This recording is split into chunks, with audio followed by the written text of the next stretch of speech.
Oh, I fucking love this series so much. Goddamn gangster. Every fucking time. Why do you fucking like every fucking time? I love this. Like I fall in love with this series even more and more and more every time I watch it because holy shit, episode 4 was badass as fuck.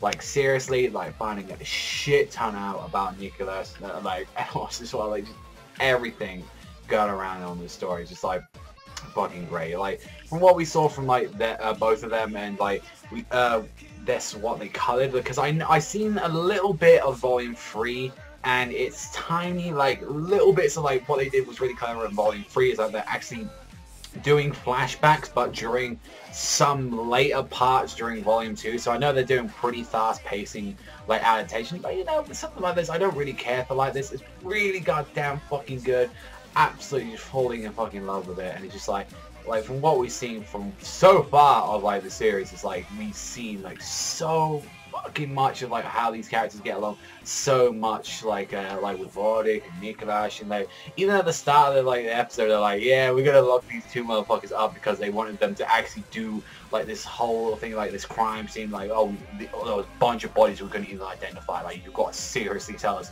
what the fuck happened here. Honestly, you didn't give us any clues, and just literally Warwick like that is just like scrolling through the bit. He's like, yep, them. So what we do know, like what makes him so special is like, it seems like he has a photographic memory or some sort. Like anything that he reads, he pretty much understands. It's already stuck in his brain. Like when we saw him as a child, when he was getting tutored, he pretty much read a book and it was like, yeah, I already know about all this. I know about that. That would probably explain as well. Like he probably knows how to like shoot motherfuckers up as well when he sees that, and he just like shoots them, and then he's like, oh, I already know how your body moves, because that's sort of like how we have with photographic memory. Like you basically kind of like see every movement, like stuff like that. It's like you, so if you know like they're gonna move like that, you can say, oh, I fucking dissed myself from that. So Warwick is a fucking broken ass motherfucker, but then mind you, we got Nicholas, who's one of the Twilights, and he's powerful as fuck.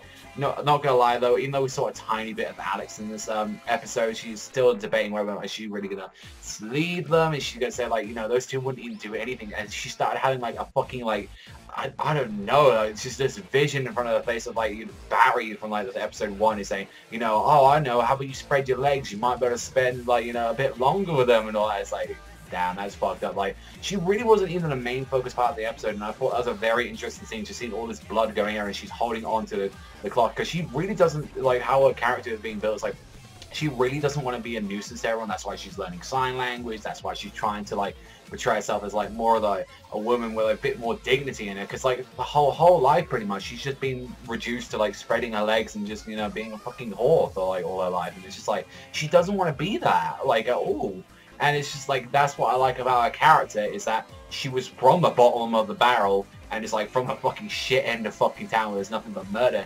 Now she's trying to redeem herself and trying to move her way up, and even still she doesn't want to be a burden to these two. And it's like a lot of interesting stuff with her character. I definitely do like that. But now when we saw that other Twilight in this episode, oh, a fucking badass. I don't know too much about this little kid apart from him being an A0. There was also that other one as well, the D-class that we saw with the white hair. He was badass, like with a gun, like to the point where he was actually able to block a like. So I thought he was just plain human, but no, he was actually like a very low-key like Twilight kind of group. Like, and we see him, he was A0 and Nicholas. When those two started clashing, he's like.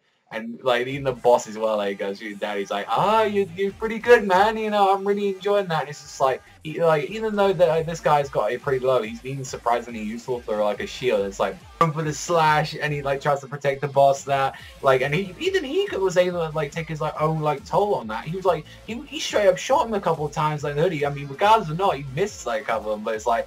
It's like in him being known as like Gunslinger Daddy, like motherfucker's a badass. Like he's just shooting like that. It's like just the soundtrack that was coming in at the end of the episode, that was just so bad. I mean, I just everything about that was perfect. When they just pulled out their tags at the end, he's like, yo, who's got money on this shit like that? Like I hadn't seen this kind of fight before. Like I fucking grin. Like you get to see like nigga like they're just hungry for action. He's ready to go.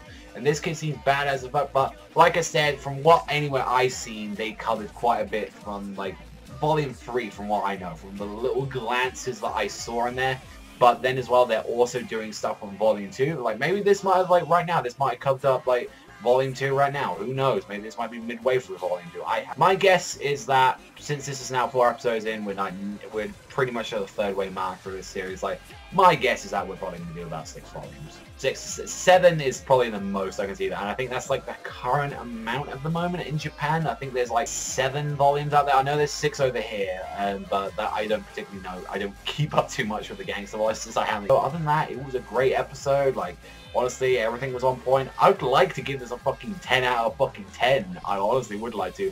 I would like to say more 9.5 out there, because, you know, maybe there was a one bit here that was like, you know, kind of cool, you know, not too much, but it's like a lot. If this was anything, a small nitpick, I thought it was going to be a little bit more on the realistic side, but it has done that a little anime twist. It's always like, you know, with like everyone being strong and stuff with the Twilights, and then also you've got photographic memory as well, and like with Warwick, and it's like, that's, I don't know, it's kind of interesting. Like, I do like that. That makes them more interesting characters. I thought it was going to be more super, you know, fucking like realistic, but with like kind of hyper, with a bit of some stuff in it, like you see with like Black Lagoon and kind of Durara in some sort of sense as well, if you kind of catch my drift with it.